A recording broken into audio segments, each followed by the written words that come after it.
আসসালামু আলাইকুম। অনেকদিন পরে লাইভে আসলাম। আহ, লাইভে আসার মূল কারণটা হচ্ছে ইন্ডিয়ান হেজিমনি এবং বিএনপি।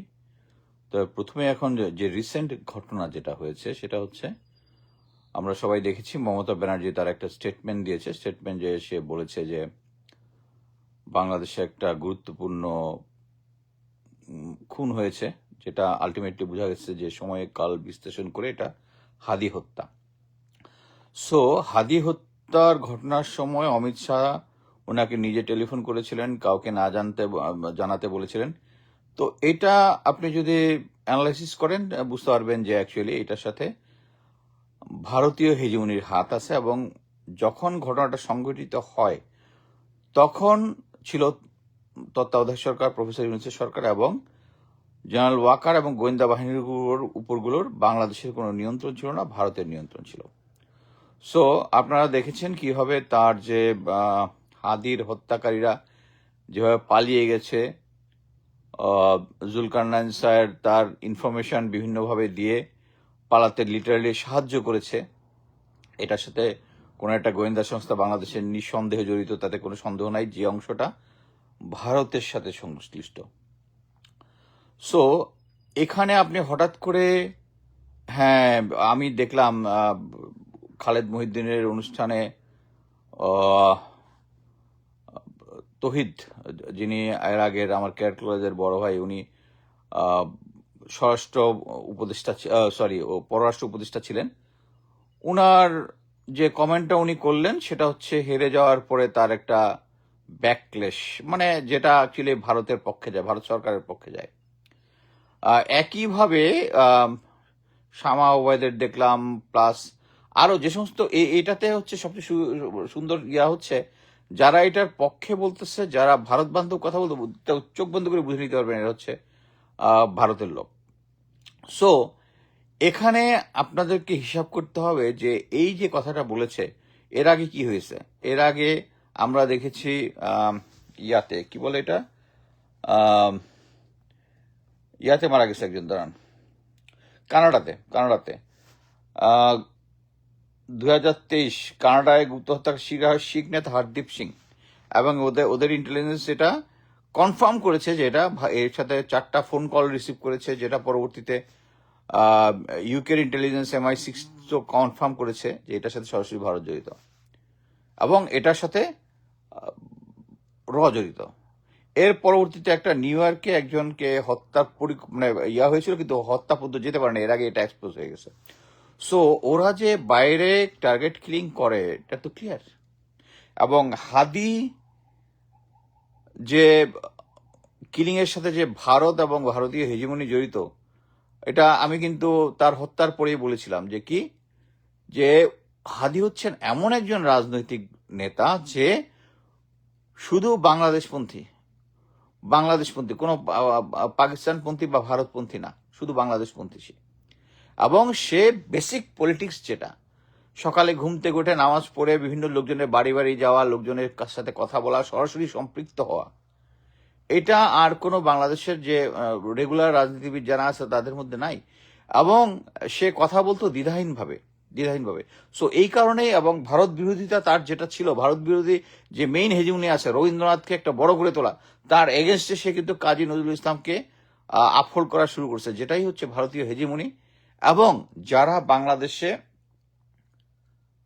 জনগণের রাজনীতি আনতে চায় না তাদের চক্ষুশূল ছিল।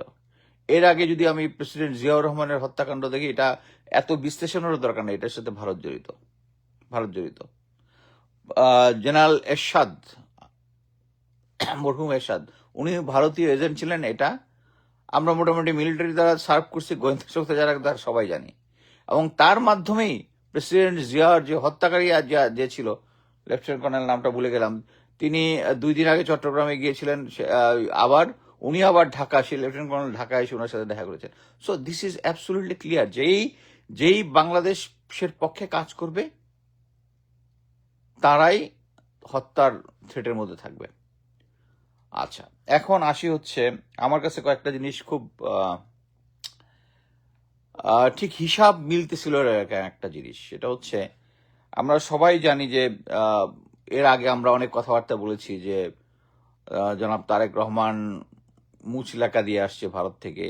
তারপরে বিভিন্ন জায়গাতে আমরা এটাও দেখলাম যে আহ, ভারত বান্ধব কথাবার্তাটা একটা সময় এসে স্টপ হয়ে গেল।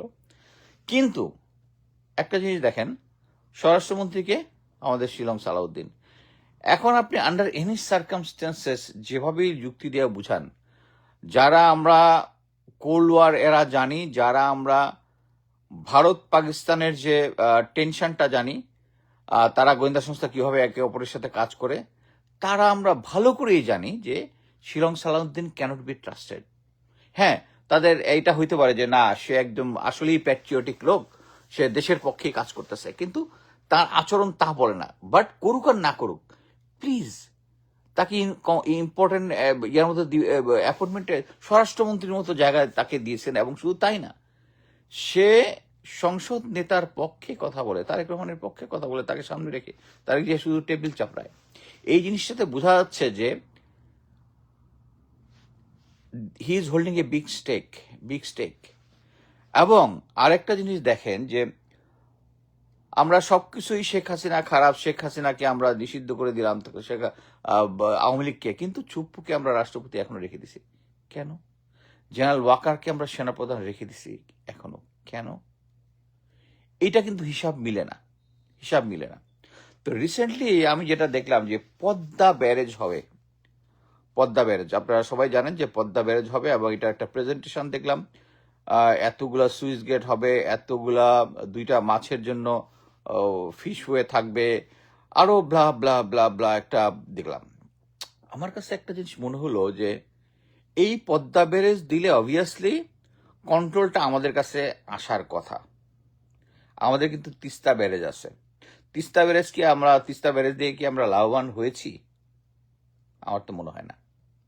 তাই যদি হয়, এই পদ্মা ব্যারেজ এত হাজার হাজার কোটি টাকা খরচ করে যদি আমরা বানাবো, এটার যে ফিউচার অ্যানালাইসিস, আমরা জানি যে ইন্ডিয়া যে ফারাক্কাবাদ করেছে, এটা কিন্তু ওদের এখন ওদের কিন্তু লায়াবিলিটিস, এটা কিন্তু তাদেরকে হেল্প করতেছে না। যারা নদী বিষয়ে ভালো জানে তারা জানে, বাট আমি এইটুকু পড়েছি যে এটা তাদের জন্য এখন লায়াবিলিটিস। সো আমরা একটা পদ্মা ব্যারেজ করব, যে পদ্মা ব্যারেজটা আমরা রিজার্ভার টাইপ করব, পানি ধরে রাখবো, ব্লা ব্লা ব্লা।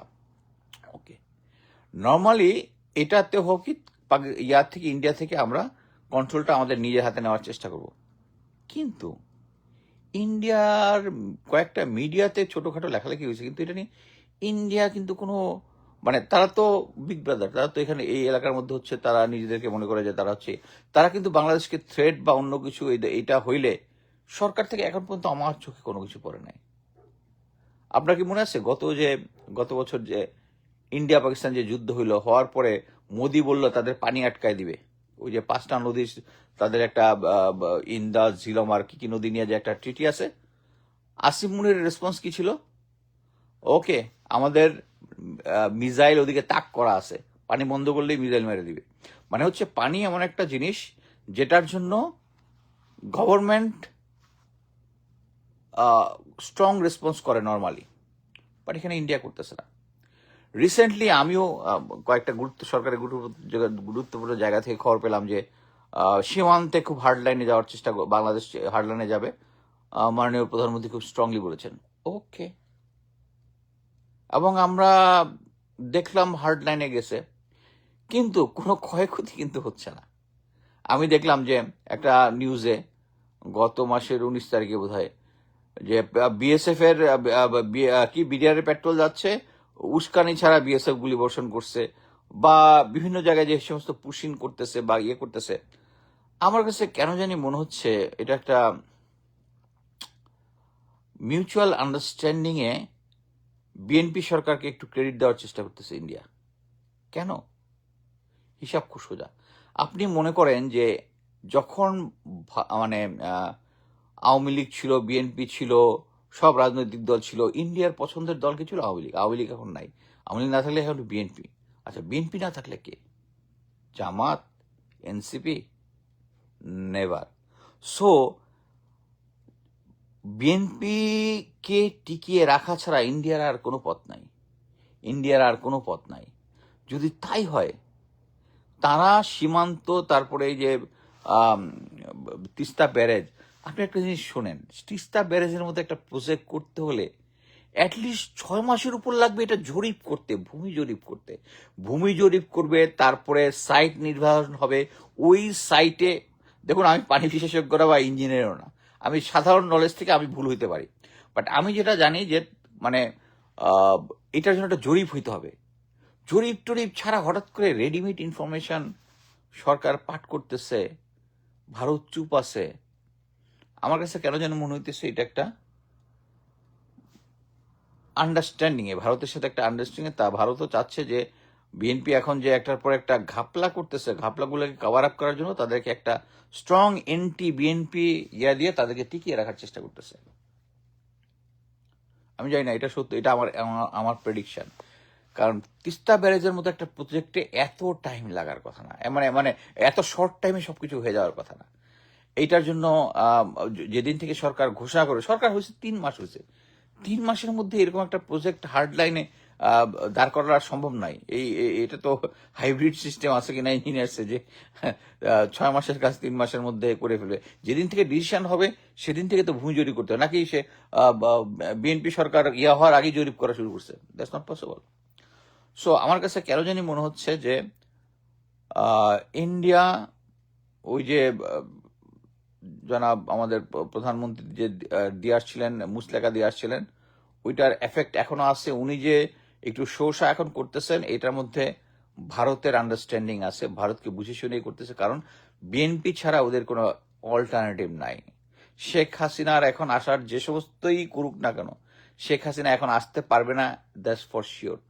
ওই শেখ হাসিনা যে একটা জাতিসংঘে চিঠি লিখেছে, 1400 জন, আমি অ্যাটলিস্ট জাতিসংঘের ওই টিমটার সাথে আমার একটা যোগাযোগ ছিল, তারা একদম ফরেন্সিক এভিডেন্স ছাড়া একটা হত্যার কথা লেখে নাই, প্রত্যেকটার প্রুফ আছে। সরকারের গেজেট নোটিফিকেশনে কেন 800 সামথিং, এটার জবাব তো সরকার দিতে হবে। সরকার দিতে হবে মানে কি, সরকার তো এখন চালাচ্ছে সব এখনো আম, কি বলে, আমাদের সেই ইন্ডিয়ান হেজিমনি। আমাদের সবচেয়ে কষ্টের বিষয় হচ্ছে এই আন্দোলনটা বিফল হওয়ার মেইনলি কারণ হচ্ছে 17 বছরে আওয়ামী লীগ প্রতিটা সেক্টরে, প্রতিটা সেক্টরে আওয়ামী লীগের লোকজন এমনভাবে বসাইছে, এটার আর কোনো উল্টা মানে সিধা করার সিস্টেম নাই। এই যে দেখেন, যত নির্বাচনটা যতই বলেন সুষ্ঠু হয়েছে, এই নির্বাচনটা আমরা ভালো মতোই জানি যে আমাদের মধ্যে যে জোয়ারটা আসছিল, চেঞ্জটা কি, আমরা বিএনপি এবং আওয়ামী লীগ যেভাবে চালাইছে, এইটার একটা চেঞ্জ সবাই আমরা চেয়েছি। আমি চেয়েছি, আমি জামাতকে তখন সাপোর্ট করেছি, জামাত এবং এনসিপিকে আমি সাপোর্ট করেছি। এনসিপিকে ওরা এমনভাবে কাজ করতেছে, যারা এনসিপিতে উপদেষ্টা ছিল তাদেরকে, তাদের আশেপাশের লোকজন, প্রথমে জেনারেল ওয়াকার তাদেরকে ডিরেল করছে, পরবর্তী তাদের ইয়ারা তাদেরকে। এবং এটা এমন একটা সিস্টেম, এরা যে আপনারা শুধু মনে করেন না যে শুধু হানি ট্র্যাপ করে তারা করে, এই যে মানে ক্ষমতার লোভ দেখায়, ক্ষমতার ইয়া ব্যবহার করে টাকা পয়সা নেওয়া, জনগণের জন্য দেওয়া। এখন লোকজন তো ইয়া করবেই। এই যে হাসনাত আব্দুল্লাহ যে সরকারের জনগণের জন্যই যে টাকাটা নিছে, এটার কিন্তু লোকজন এখন কোশ্চেন করতেছে, ট্রান্সপারেন্সি করবেই।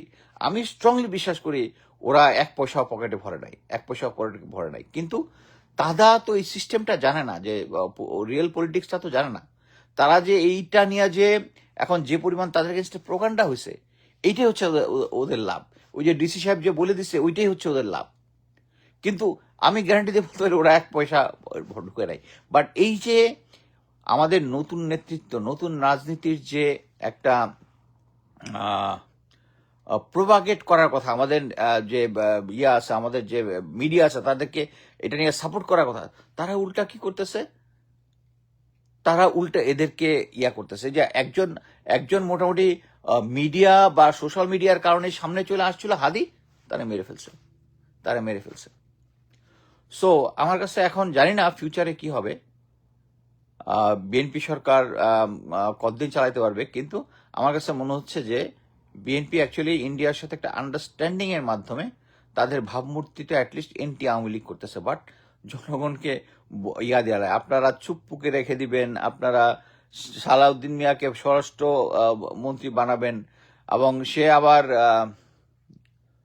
সেও এই মমতার ব্যাপারটা নিয়ে ওই ইন্ডিয়ার পক্ষে কথাবার্তা বলতেছে। এবং ইন্ডিয়ার পক্ষে যারা কথা বলে এটা আমরা জানি, বাট আমাদের রাজনৈতিক দলগুলোর একটা বিশ্বাস, নিচের একটা বিশ্বাস পয়দা করতে হবে। বিশ্বাসটা কি? যে আমরা ভারতের আধিপত্যবাদ থেকে বের হয়ে বাঁচতে পারবো।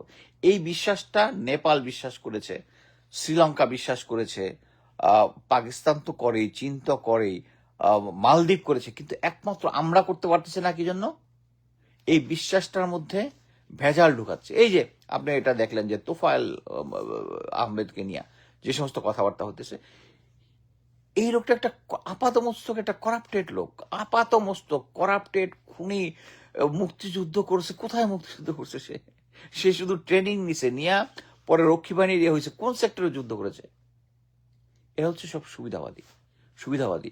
এবং এদেরকে ভারত পেলে পুষে বড় করেছে তাদেরকে সাপোর্ট দেওয়ার জন্য, এবং তারা আজীবন এটাই করে গেছে। সো এদেরকে কথা বলে লাভ নাই। সো আমি একটা জিনিসই বলবো যে আমাদের এখন নিজেদেরকে অ্যাটলিস্ট সতর্ক হইতে হবে। আমি যেটা বুঝি, আমাদের যে পরবর্তী প্রজন্ম, আমার যে প্রজন্মটা আছে, আমার ফ্রেন্ডদের মধ্যেই আছে সিনিয়র জুনিয়র যারা ভারতের সাথে আন্ডারস্ট্যান্ডিং এ চলে গেছে। এই জিনিসটা সেনাবাহিনীর ভিতরে একটা জিনিস বলতে তো ভুলে গেলাম, সেটা হচ্ছে আমি যেটা শুনেছি সেটা হচ্ছে চায়না J-10C দিতে অস্বীকার করছে প্লেন, তারা দিবে না এরকম একটা কথা শুনছে। পাকিস্তান JF-17 দিচ্ছে বা দিবে, এর কারণ কি? কারণ একটাই, তাদের ব্যবসা, তারা এটা নিজেরা বানায়। কিন্তু মেইন জিনিস হচ্ছে যদি J-10C কেন দিবে না, এর কারণ হচ্ছে এই JF-17 এবং J-10C এরা যে সফটওয়্যারে কাজ করে, মানে তাদের যে ডিফেন্স সিস্টেমের সফটওয়্যার যেটা, এটা তারা আমাদেরকে চায় না, আমাদেরকে দিতে চাচ্ছে না। কেন দিতে চাচ্ছে না? কারণ আমরা একটা গাদ্দারের জাতি। তারা বিশ্বাস করে আমাদের ভিতরে এখনো ভারতীয় লোকজন আছে। এয়ারফোর্সের মধ্যে তো অনেক কিছু বের হয়েছে, অনেক ভারতীয় লোকজন বের হয়েছে, আবার ইন্ডিয়ান এজেন্ট বের হয়েছে, জেলে গেছে, চাকরিচ্যুত হয়েছে। সো এখনো যে তাদের ভিতরে আছে যে এটা তারা বিশ্বাস করে, তারা আমাদেরকে দিবে না। সো আমাদের ইন্ডিয়া আমাদেরকে ব্র্যান্ডিংটাকে এত আন্ডারমাইন করছে, ইন্ডিয়াকে দোষ দিয়ে লাভ নেই, আমরা নিজেরাই তো তাদের কাছে বিক্রি হয়ে গেছি। সো এই কারণে আমাদেরকে নেক্সট জেনারেশন, এই যে এখন জনাব তারেক রহমানের যেটা করা উচিত ছিল, প্রথমেই ঘাট ধাক্কা দিয়ে জেনারেল ওয়াকারকে সরায়া প্ল্যান করা যে ভারতে যে সমস্ত ট্রেনিং এ যায়।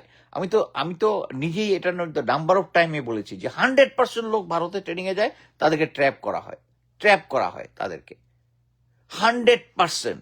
এবং এইটা আনার পরে তারা যদি ট্রেনিং এ পাঠানো হয়, আসার পরে তাদেরকে একটা ডিব্রিফিং করতে হবে যে তার কার কার সাথে যোগাযোগ হয়েছে, কার কার সাথে ইয়া হয়েছে।